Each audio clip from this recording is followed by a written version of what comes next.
Très honnêtement, aujourd'hui, je m'en fais un petit jour dans ma chambre, je vais sur YouTube et je connais tout sur le sujet. Cette phrase, tu l'as peut-être entendue dans la dernière vidéo de McFly et Carlito, les célèbres youtubeurs français aux 7,5 millions d'abonnés sur YouTube qui sont partis en immersion dans une université à Nanterre pour comprendre la vie et le quotidien des étudiants en France. Cette vidéo a provoqué de nombreuses réactions de la part des internautes, indignés par certains propos des youtubeurs.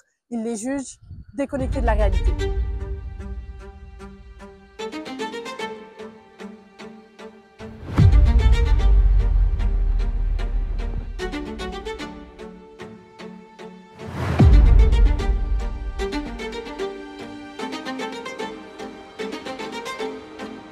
On se retrouve aujourd'hui au campus René Cassin à Lyon, un campus qui réunit 24 écoles d'études supérieures dans plusieurs domaines. L'intérêt est d'en savoir plus sur l'importance des diplômes et des cours proposés par les écoles. Quelle est la valeur des diplômes aujourd'hui? Est-ce que les cours ne sont pas dépassés par Internet? Quelle est la place d'Internet dans l'apprentissage des étudiants? Et les cours en présentiel sont-ils toujours aussi indispensables? Nous allons y répondre. L'enseignement supérieur s'est aujourd'hui élargi au-delà des cours classiques en présentiel. Des certifications en ligne, des parcours hybrides pour se spécialiser dans un domaine sans passer par la fac ou une école privée se sont fortement développés, notamment avec la crise sanitaire en 2020. Une nouvelle forme d'apprentissage à distance qui est devenue une norme après le Covid-19 pour certaines formations. Alors pourquoi aller en cours alors que l'on peut avoir accès à tout cet apprentissage de chez nous? Si le distanciel apporte une grande flexibilité pour les étudiants comme les enseignants, pour le directeur de l'ISCPA, une école de journalisme à Lyon, le présentiel ne doit pas être négligé. Ça va dépendre des modules et des compétences visées. Sur une école de journalisme où forcément on est quand même sur des compétences très opérationnelles, de recherche d'informations, ça on peut le faire en distanciel, on peut être accompagné. Sur des modules de culture générale, je suis intervenant en géopolitique, c'est relativement aisé de faire ça en distanciel. Sur tout le reste, en accompagnement, en posture journalistique, en écriture, en vidéo, en son, il faut être sur le terrain, il faut être accompagné d'un intervenant, et ça, il n'y a rien de mieux que le présentiel. Zoom, Teams, Moodle, toutes ces plateformes sont devenues des salles de classe pendant le Covid et continuent d'être un outil d'apprentissage pour les professeurs et les étudiants. Pour la plupart des étudiants, cette nouvelle manière d'étudier ne les dérange pas, bien au contraire, comme nous l'explique Kylian.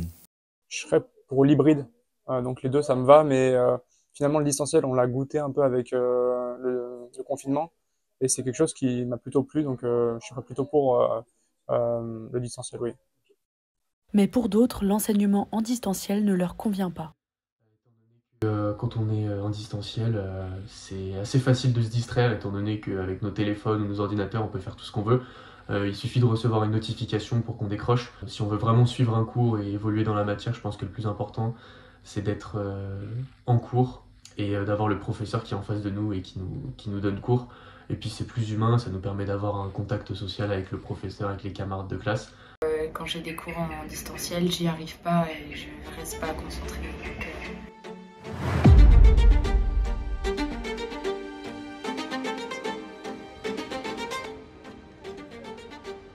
La nécessité d'aller en cours dépend finalement du domaine de formation. Lorsque l'enseignement appelle à la pratique, la distance devient un frein. Pour les écoles de journalisme, par exemple, certaines spécialisations sont plus difficiles à apprendre aux étudiants à distance que d'autres. Patrick Girard, le directeur de l'école, l'a bien remarqué durant les confinements de 2020 et 2021. L'inconvénient, c'est notamment sur l'école de journalisme de ne plus pouvoir et de ne pas pouvoir les former en télévision. Ça a été notre principal enjeu. Tous les autres cours, on a pu les basculer en moins de 24 heures grâce à l'aide du campus qui a équipé très rapidement toutes les salles de caméras et de webcam. Pour tout ce qui est technique, journalistique, d'écriture, de radio, on a trouvé des moyens. En télévision, on n'a absolument pas pu. Nos étudiants ne pouvaient pas aller à l'extérieur. Les images étaient trop lourdes pour pouvoir les envoyer aux intervenants par Internet. Le maintien des liens sociaux n'était pas évident pour les étudiants à ce moment-là, et faire leurs études dans leur chambre ont été pour beaucoup éprouvants. S'organiser n'est pas évident, les horaires de cours, les salles de classe, les explications des professeurs, tout cet environnement change et les étudiants n'ont plus de repères pour cadrer leur travail efficacement. L'organisation, franchement, c'était compliqué de trouver un rythme et d'avoir la motivation de suivre les cours en distanciel tous les jours. C'était un peu compliqué ça, oui. Ce qui a été le plus dur pendant le Covid, c'était de garder un rythme de vie. C'était pas évident de se dire le matin, il faut se lever, il faut sortir du lit, se mettre à son bureau, allumer l'ordi, se connecter aux cours en ligne et travailler.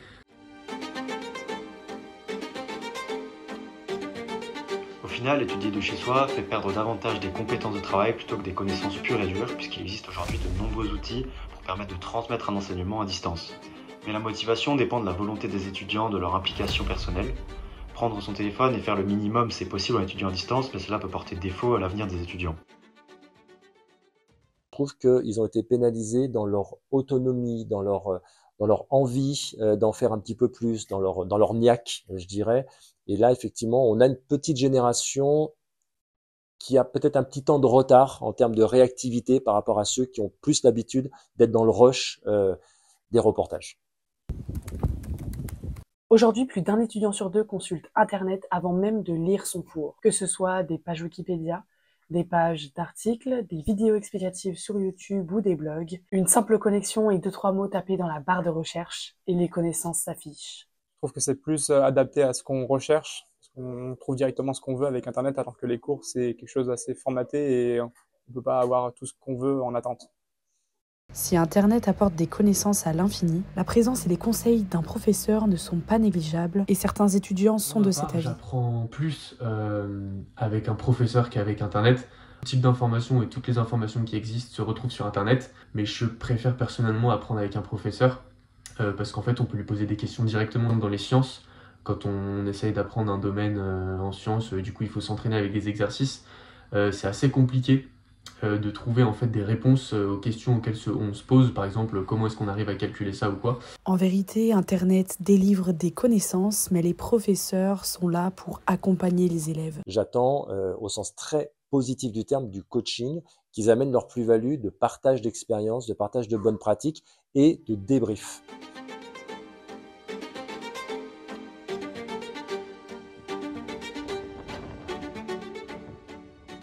Aujourd'hui, le niveau d'études de base est fixé au master, soit 5 ans d'études après le baccalauréat. Si ce diplôme était considéré comme un Graal à l'époque des 30 Glorieuses, il n'est devenu qu'une simple formalité aujourd'hui, puisque près de 40% des 25-29 ans disposent en 2024 d'un diplôme Bac+3 ou plus. Être diplômé est aujourd'hui banal, mais est-ce que c'est toujours aussi décisif pour décrocher un emploi ? Nous avons trouvé la réponse au Salon des médias de Lyon, qui réunit tous les médias lyonnais. Les journalistes ne sont pas forcément recrutés pour leur diplôme. On va d'abord regarder l'expérience de vie et essayer de valoriser plutôt le savoir-être, parce qu'on a des générations qui ont un petit peu changé aujourd'hui et on voit que leurs besoins, leurs demandes bousculent un petit peu les codes anciens, donc ceux dont on est dépositaire. Voilà, on privilégiera plutôt le savoir-être au savoir-faire pour recruter un alternant ou un stagiaire. Aujourd'hui, les recruteurs ne se contentent plus de regarder uniquement les diplômes. D'autres éléments sont décisifs pour l'embauche d'un stagiaire, d'un alternant et même d'un employé. Les compétences, les expériences, la capacité à s'adapter en font partie.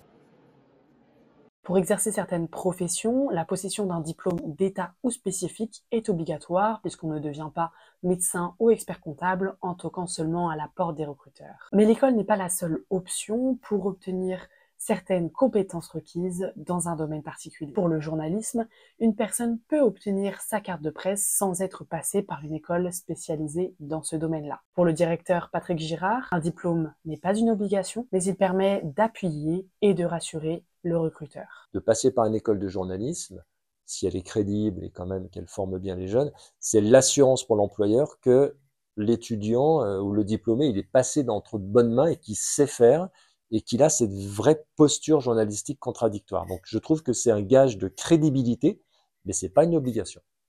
Selon une enquête réalisée en 2023 par Sciences Po et le directeur de recherche CNRS, 83% des Français estiment que l'on donne la priorité aux diplômés sur l'expérience professionnelle. Pour la plupart des étudiants, les diplômes sont quand même très regardés. Les diplômes, ils sont quand même un peu primordiaux. On regarde toujours ça en premier, c'est la première ligne du CV qu'on regarde quand on est recruté. Donc oui, je pense qu'on a toujours besoin d'avoir des diplômes. Que ça reste quand même important et essentiel, parce qu'à l'heure actuelle, je pense qu'on a quand même du mal à trouver un travail si on n'a malheureusement pas de diplôme, voire même pas le bac. Les métiers où c'est essentiel, notamment les métiers dans le droit par exemple, il faut un minimum connaître la loi, donc il faut avoir un bagage théorique important, donc faire des études dans ce milieu. Ou alors par exemple pour la médecine, tous les médecins ont besoin d'avoir des connaissances théoriques assez importantes. Donc je pense que pour ce genre de métier c'est essentiel. En revanche, pour plein d'autres métiers, Et la plupart, je pense, il n'est pas forcément obligé de faire des études, ou en tout cas pas autant d'études que ce qu'il faut faire maintenant. Le plus intéressant, c'est surtout d'avoir des expériences professionnelles, de faire des stages, de faire de l'alternance pour vraiment apprendre sur le tas. Les diplômes sont censés définir les compétences d'un individu et leur donner de la valeur pour chercher un emploi dans un domaine. C'est la validation de la maîtrise de certaines connaissances et d'un savoir-faire. Mais pour beaucoup de recruteurs aujourd'hui, le diplôme ne fait pas tout sur un CV. C'est quand même mieux, effectivement, parce que ça donne un bagage technique qui est quand même essentiel.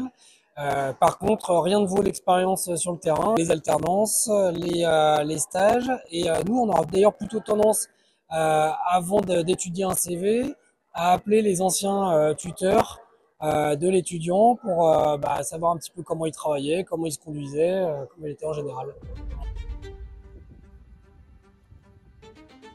Si plus de 70% des jeunes diplômés trouvent un emploi dans les 6 mois suivant l'obtention de leur diplôme, selon l'APEC, les inégalités restent importantes dans certains domaines de profession. Aujourd'hui, seul un tiers des actifs ont un travail qui correspond au domaine de formation qu'ils ont suivi. On assiste aujourd'hui à un déclassement professionnel puisqu'il y a un décalage entre le niveau de formation des jeunes actifs qui ne cesse de grimper et une croissance moindre du niveau de qualification des emplois. Avoir des diplômes et se retrouver pendant une période plus ou moins longue sans emploi, c'est devenu une réalité. On parle alors de dévalorisation des diplômes. Plus les étudiants empochent de diplômes, plus ils perdent de la valeur. Pour autant, faire des études est devenu la norme et pour certaines formations, elles sont indispensables. Aujourd'hui, de nouvelles professions se forment, notamment avec Internet et les réseaux sociaux. Professions qui s'apprennent sur le tas et non sur les bancs de l'université. Alexis et Charlotte, étudiants, l'ont bien remarqué. Que c'est possible de réussir totalement sa vie de manière professionnelle sans être passé par des études. Il y a beaucoup d'entrepreneurs, de gens qui créent des startups, de gens qui créent des boîtes. Qui n'ont pas forcément fait d'études ou alors qui ne sont pas allés jusqu'au bout et qui ont décidé d'entreprendre. Et donc je pense que dans ce cas-là, c'est pas forcément nécessaire de faire des études. Par exemple, pour tout ce qui est fonction publique, etc., à mon avis, sans diplôme, ça risque d'être compliqué. Après, si on se met à son compte ou si on travaille ou maintenant, de nos jours, on nous propose énormément de formations et ce qui nous permettra de changer, j'espère, de nombreuses fois de métier. En tout état de cause, les diplômes jouent un rôle essentiel dans l'ascension sociale d'un individu et dans son épanouissement personnel. Selon plusieurs études de l'INSEE, plus les Français sont diplômés, plus ils sont heureux, prennent confiance en eux, trouvent un sens à leur vie. Selon l'OCDE, il y a 2 fois moins de dépression chez les personnes ayant au moins une licence que chez les non-diplômés. Sans diplôme, les inégalités réapparaissent et plusieurs études le montrent. Ce sont les jeunes provenant des milieux aisés qui arrivent à s'en sortir professionnellement, grâce au réseau de leurs parents et au développement de manière autodidacte des soft skills, c'est-à-dire des compétences relationnelles et communicationnelles.